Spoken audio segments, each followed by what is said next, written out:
With the Senior Bowl just around the corner, here are my top tight ends in the 2023 NFL Draft. And what's crack-a-lackin'? It's your boy Broshmo, just in case you did not know. So go ahead, become a bro and subscribe. Leave this video a thumbs up if you enjoy the content as always. Let me know what you think in the comment section below. Let's have that nice, beautiful, sensual football discourse. Special thanks to today's sponsor, Underdog Fantasy. If you like weekly fantasy or player prop bets regardless of sport, then check out Underdog Fantasy. When you sign up with promo code Broshmo, they hook you up from the get-go, matching your deposit. You put in 30, you get an extra 30. You put in 50, you get an extra 50. Ooh wee. Remember, sign up with promo code Broshmo and they'll get you started on your betting journey. But remember, my friends, bet responsibly. Let's go ahead, get into this with number 10, Zach Kuntz. Hopefully I said that right. Sounds a little dirty. Out of ODU, Old Dominion, 6'8", 251. This man big, this man huge. He's actually formerly from Penn State back in high school. He actually did the 100-meter relays, 400-meter relays, but did originally come from Penn State. Primarily played special teams for 2 years before deciding to transfer to Old Dominion, where the dude was legit back in 2021. He made first team All-Conference USA. This season, though, however, he suffered a unspecific season-ending injury after 5 games, which required surgery, and that's my biggest red flag, I think, when it comes to, I'm going to call him Zach, because I don't want to say his last name. It's too dirty for me. But when it comes to Zach, apparently it's something players and coaches were really worried about, and just not enough known about what the injury is, what the surgery was, or that he got. That's just gonna be a big red flag. But this dude has a crazy blend of size, speed, and agility. Overall, he is just an amazing athlete. He's actually a pretty solid route runner, explodes out of his breaks. He attacks the catch point exceptionally well, and it's just been a nightmare in the red zone. He had a drop rate of 5% back in 2021. Remember, I'm referencing 2021 because 2022, he only played 5 games. So very small sample size we got of him. Is just an okay blocker, and that's something he's gonna have to work on if he wants to see work in the run game in the NFL. He only played 27% of his snaps in line, so that is also something that might need to be looked at. Needs to be stronger at the catch point, but honestly, I'm intrigued, man. This guy's built different, built well, and he is a 6th-round projection. Again, biggest red flag being what is the injury, what is the surgery that he required. I'm actually just putting that in my notes right now. What is the injury? I'm just gonna put a question mark. There we go. Let's go on to number 9. Got Cameron Lata out of Alabama, 6'5", 244, man. Former 4-star recruit from the 2018 class. Didn't have nearly as productive as a season as he did the last season, or as he did in 2021, as he had half the amount of touchdowns. He had 8 in 2021, only 4 this season. Something that's been a constant problem with him is just the ball skills. They're not good. This season, he had a 9% drop rate. The year before, it was 13.3%. So the ball skills aren't ideal. He's not he's a plus athlete, but he's nothing special for the position. And he's really just has one move after the catch, and that's lower the boom, lower the shoulder. However, he is a bit more of a traditional tight end. He does a very good job as a blocker. He will flow to the second level with the ball carriers to help clear the way. I really like his mentality in the run game, and that mentality just shows up when he becomes a ball carrier as well. Because, like I said, this is a guy that loves to lower the boom, lower the shoulder. He's willing to knock guys out on their keister. That's right. I said it. Keister. He's a better route runner than you'd expect. He is a former linebacker but did also play rugby back in high school. But yeah, no, overall solid prospect, a lot of special teams experience. So I kind of see him in that mid-day 3 area. At number 8, I got Davis Allen out of Clemson as a 5th round prospect, 6'6", 250. Had a solid season, over 400 yards and 5 tutties. He was a monster at the catch point. A 91.7% contested catch rate.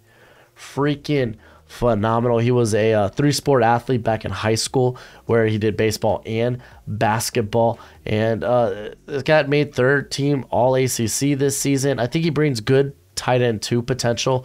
As he's a very good run blocker, a very good red zone threat. He provides a big body and a big catch radius. Only 3 career drops.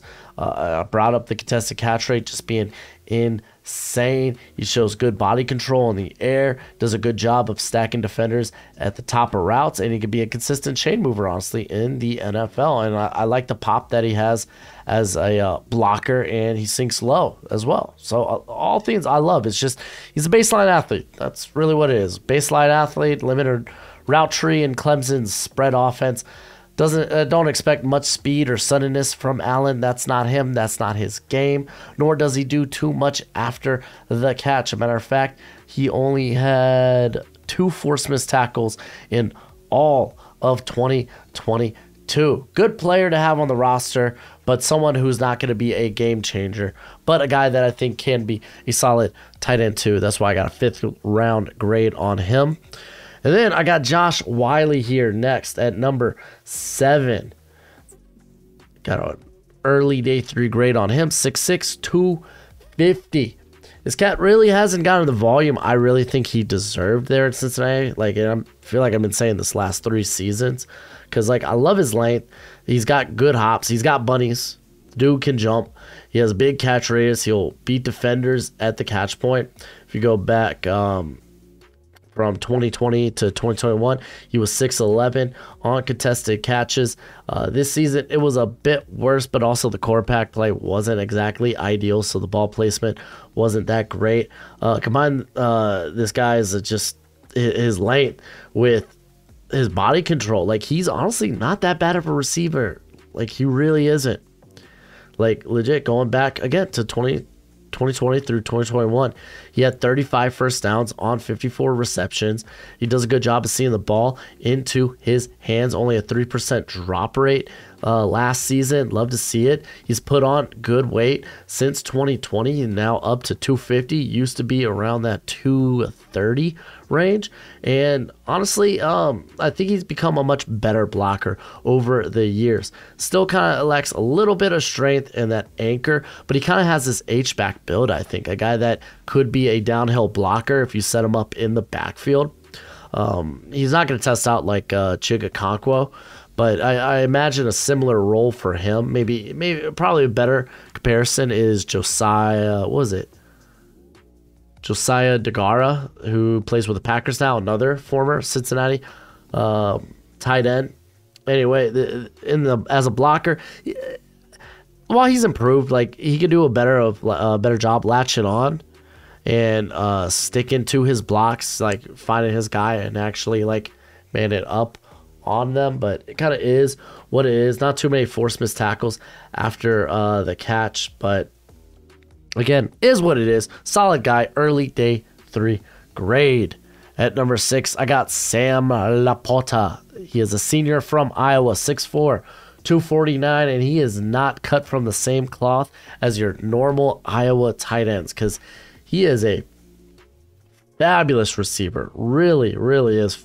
He has a basketball background, and also when he's on the field, it looks like he's gliding across the court. He shows good burst out of his breaks, very crisp route runner, just a good receiving skill set in general. Has been a mismatch nightmare and a consistent separator there for Iowa. 24 missed tackles this season. Just freaking insane. He has a sturdy body, a sturdy base that allows him to absorb contact relatively easy. Tracks the ball exceptionally well in air, and he catches well in traffic. He really, really does. That number was a bit down this year as it was 7.5%, but that's still baseline for where you want it to be. If you look at the prior 2 seasons, he was 12 of 28. Now, drops. For me, drops are his biggest concern. 9.4% missed drop rate. And that was last year. If you go back from 2020 to 2021, 9.3% missed drop rate. This cat needs to show better ball skills because he's got a great receiving skill set. He really does. Now, what he does as a blocker, it's not ideal. He kind of lacks length. There isn't very much pop behind his hands. He's really a guy you would like. He's a tight end you kind of like want to throw in the slot and whatnot, and he could be a bit of a nuisance. I feel like he's maybe borderline 3rd rounder, but I got a 4th round grade on him. All right, on to number 5, Luke Musgrove out of Oregon State. So you're gonna look at that number, right? Look at his season stats and be like, well, that ain't all that impressive. Well, he only played 2 games. He suffered a season-ending knee injury, but we will see him at the Senior Bowl. He's 6'6", 252, and he is as smooth can be, dude. He is just a very good athlete, both as I would say as a receiver and as a blocker. He does a great job getting off the line, whether it's in line or in the slot. He has a good long build, glides across the field with long strides. He's quick out of his breaks. He uses his length exceptionally well. Top-notch route runner. He's a consistent chain mover. He's been a playmaker on special teams. And like, if you look at 2021, he had a block against Utah, which was returned for a tutty. So, cool. This is a guy that could affect multiple phases of the game. However, a guy that I thought needed to add a little bit more mass to his frame. Felt like we were kind of seeing it until, again, he went down with a knee injury. Because going back to 2021, because that is a larger sample size, there were times where he struggled to seal off the edge. Usually he needed to be in motion to lay a good block. He struggled with drops early in his career, though it looked like I would say the drop rate still looked a bit concerning, so maybe the hands could be a bit better. I don't know. We'll see. He could be stronger at the catch point, but it's kind of fine. What he can do with the ball in his hands and after the catch is just, it could be next level. It really can. He's the biggest projection at this point at the tight end position. All right, number 4, we got Tucker Kraft out of South Dakota State. Jackrabbit, 6'5", 255. This is not Dallas Goedert. He's not. I'll just say that. Got him as a top 75 prospect, though. He was a little banged up this past season. He had a right ankle injury in the season opener and didn't return until week 8, so that's why the numbers were down for him. But he was, back in 2021, a FCS All-American first team. This dude does a great job during the route of just selling routes, getting separation. Like, he's actually got really good speed to him. He shows really good hands. He was 9 of 12 on contested catches in 2021, and that was the larger sample size. So that's kind of where I'd rather pull from. He tracks the ball exceptionally well in air. He absorbs contact pretty well after the catch as well. He had 9 forced missed tackles, despite only playing 5 games, I think, something like that. Still needs to be a bit more consistent as a blocker, but I really thought he was trending in the right direction back in 2021. But this cat isn't an explosive athlete. There are times he could be a bit plodding, but don't mix it up. This dude's still a very above average athlete for the position. He shows very strong hands at the catch point and in traffic, but there are also some just puzzling drops you'll see. He had a 9.7% drop rate back in 2021.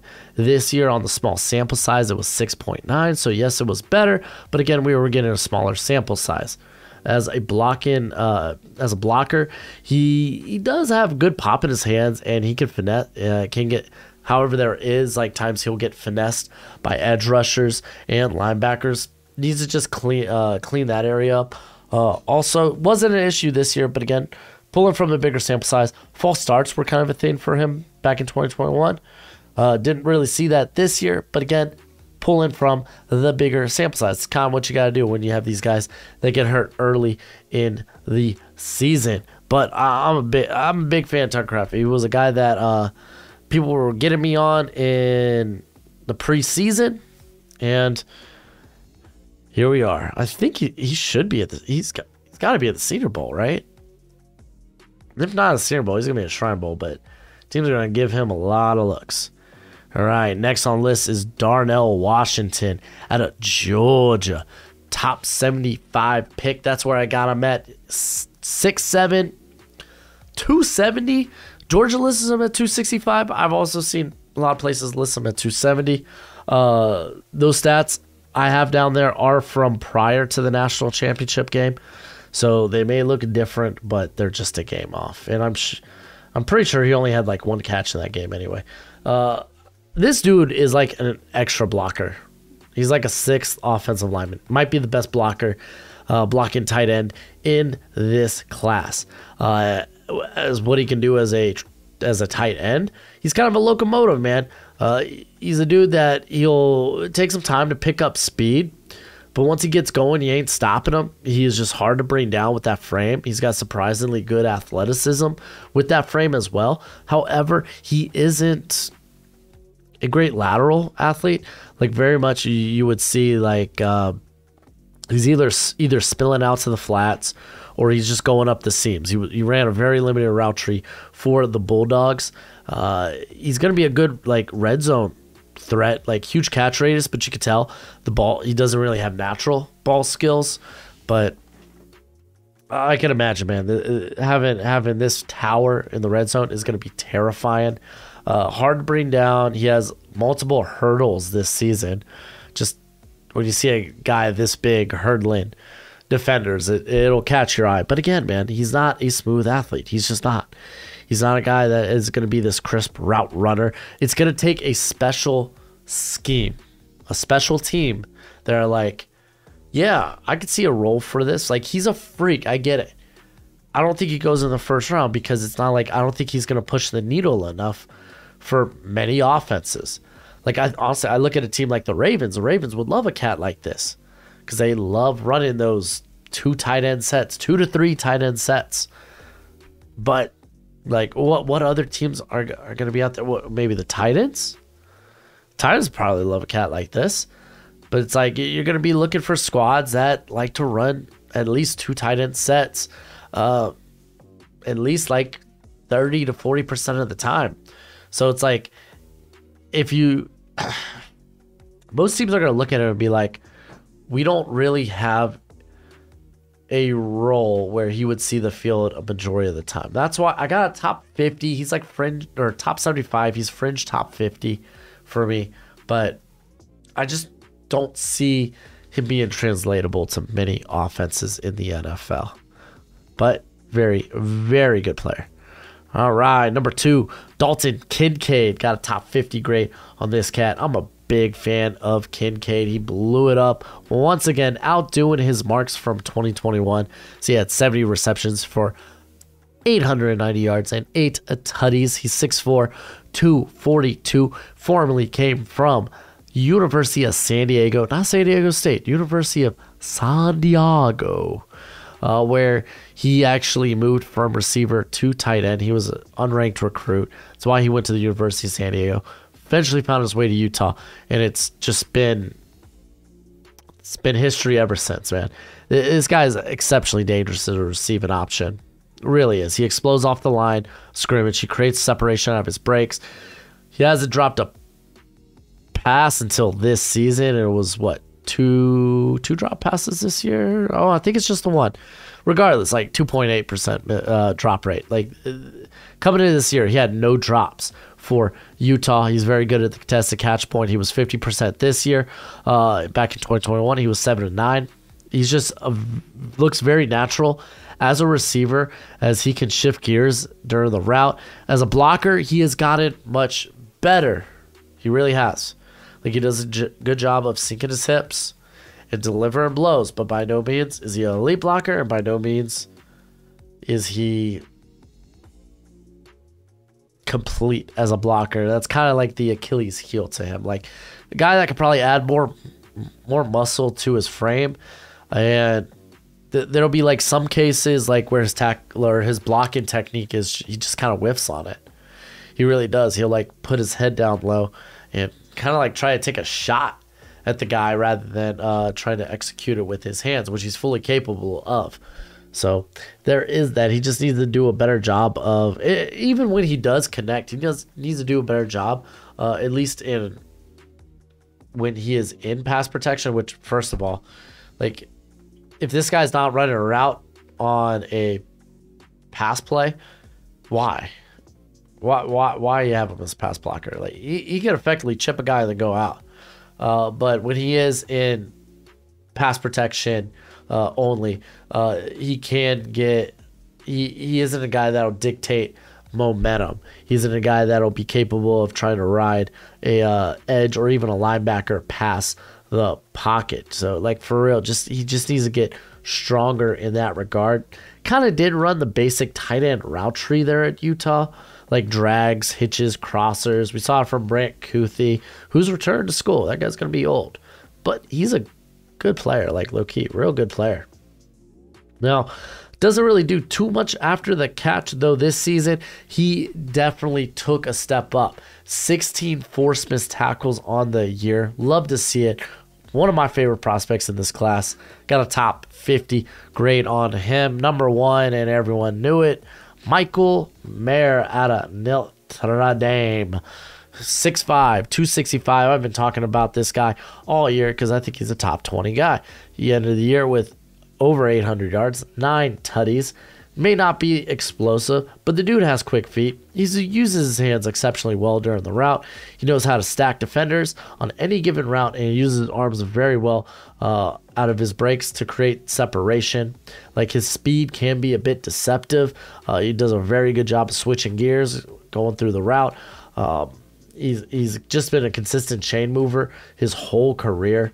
Over 70% of his receptions have resulted in touchdowns or first downs over the last 2 seasons. Very soft hands. 4% drop rate in 2021.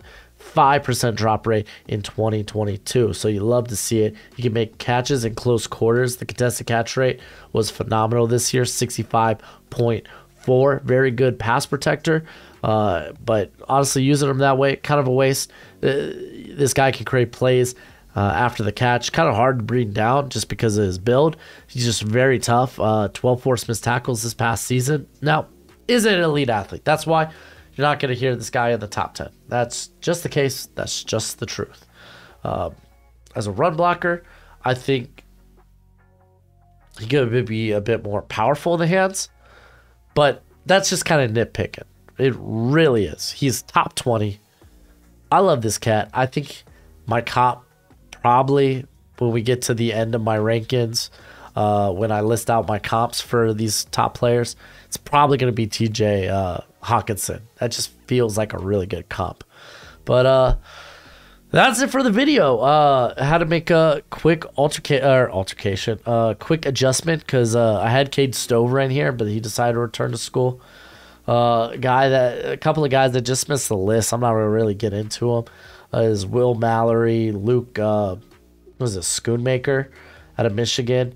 I haven't gotten into Payne Durham or Mason Ford. I think those are other popular names that might get thrown about in the draft process.